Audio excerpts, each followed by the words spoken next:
आम तौर से तो संबंध लव हेट रिलेशनशिप में है, और वो क्यों है? इसलिए क्योंकि संबंधों को समझने का हमने अवसर ही नहीं दिया,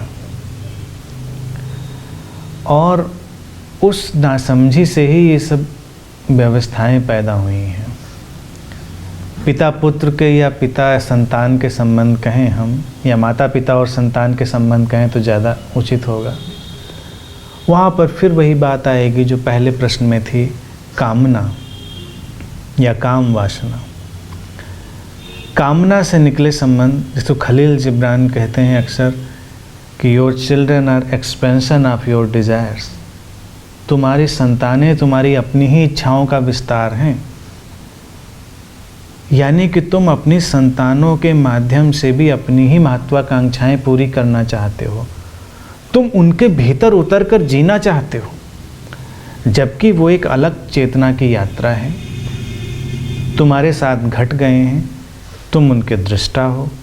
तुम सौभाग्यशाली हो कि साथ साथ मिले हैं, एक अवसर मिला है जीवन को कुछ नए ढंग से जीने का, कुछ सीखने समझने का। लेकिन हम काबिज हो जाते हैं, हम उनको अपनी महत्वाकांक्षाओं का विस्तार बनाने लगते हैं। तो गहरे अर्थों में हर संबंध में एक संघर्ष छुपा हुआ चलता ही रहता है। संतान की इतनी इच्छा क्यों होती व्यक्ति को?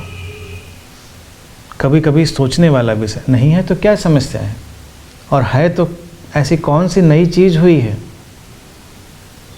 इन सारे प्रश्नों पे जब सोचेंगे तो कई अंतर्दृष्टियाँ मिलेंगी। और संतानों के अंदर ये जो संघर्ष है, ये प्रारंभ से ही पड़ गया होता है। कभी कभी किसी बुरी घटना या किसी ऐसी घटना के वश जो बहुत संतुलित नहीं थी, ये ज़्यादा उभर कर आ जाती है। और कभी कभी सब ठीक ठीक चलता रहता है तो उतना ज़्यादा विद्रोह और उतना ज़्यादा विरोध नहीं होता।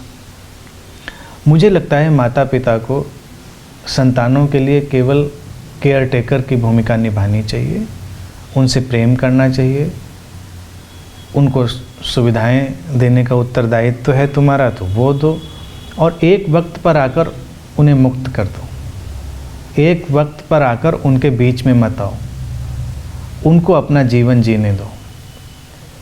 तुम एक मार्गदर्शक मित्र की तरह से उनके साथ हो सकते हो। अपनी इच्छाओं और महत्वाकांक्षाओं को उनके ऊपर मत डालो, अपने प्रेजुडिसेस उनके अंदर मत डालो, अपनी मान्यताएं, अपने बिलीव्स उनके अंदर मत डालो। तब संतानें जो हैं बहुत सम्मान कर पाएंगी, उनके अंदर कोई संघर्ष नहीं होगा। संभव है कई बार वो गिरें भी, कई बार उनको ठोकरें भी लगें, लेकिन उससे सीखेंगे वो। जब वो गिरें तब आप उनके पास उनको उठाने के लिए हों, उनको बताने के लिए हों। लेकिन अगर आप देख रहे हैं वो गिरने वाले हैं तो आप सलाह दे सकते हैं। ज़्यादा करेंगे तो फिर वो बदले लेंगे, कहेंगे मैं तो नहीं गिरता, आप कह रहे थे गिरने वाले थे, मैं तो निकल जाता, और फिर वो गिर जाएंगे। तो कभी कभी गिरने देना भी अच्छा है।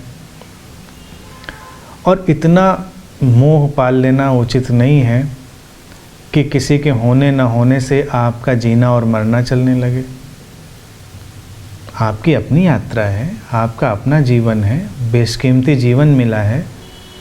कोई आपसे मिलता है, नहीं मिलता है, आपकी बात मानता है, नहीं मानता है। आप अपने जीवन को एक ऊंचाई की तरफ ले जाने की कोशिश करिए। तो ये सारी बड़ी अड़चनें हैं जिनको धीरे धीरे लोगों को समझना होगा।